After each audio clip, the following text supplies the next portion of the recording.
Hi friends, welcome back to జయస్ వంటిల్ అండి. ఈరోజు చిక్కడికాయలును నెత్తళ్ళు ఎగిరి పెడుతున్నాను. ఇలా ఉంటాయండి. ఇలా చిక్కుకోవాలి.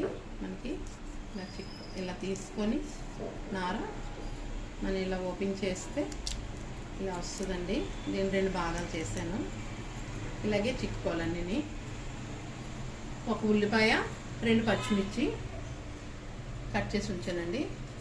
టమాటా పళ్ళు 3 పళ్ళు మిక్సీ చేశాను. ఇలాగా కరివేపాకు,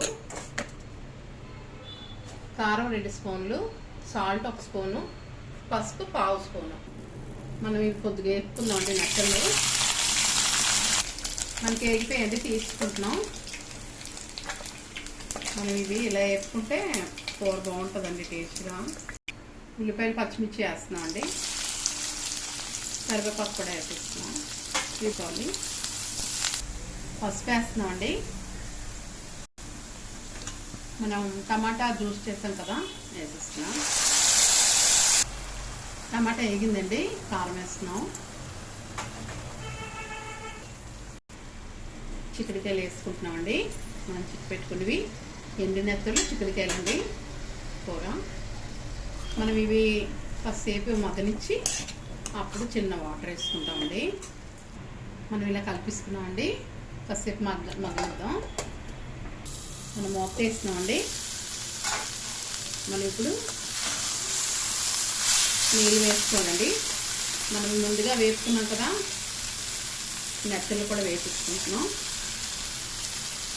సాల్ట్ కూడా వేసుకుంటున్నాం అండి. 1 స్పూన్ వేసాను సాల్ట్. మనం నీళ్ళు వేసుకుంటున్నామండి. మనం మీడియంలో పెట్టుకొని మూత పెట్టుకుంటున్నామండి. 10 నిమిషాలు అయిపోయిందండి. చూసారా, 10 నిమిషాలు పట్టింది. మన ఎండి నెత్తళ్ళు చిక్కుడుకాయ కూర మనకి అయిపోయిందండి. కూర బౌల్లో మార్చుకున్నాం. మన ఎండి నెత్తళ్ళు చిక్కుడుకాయ కూర అండి. నచ్చితే కనుక లైక్ చేయండి, షేర్ చేయండి, సబ్స్క్రైబ్ చేయండి. ఎలా ఉందో కామెంట్స్ పెట్టండి. బాయ్ ఫ్రెండ్స్, నెక్స్ట్ వీడియో కలుద్దామండి.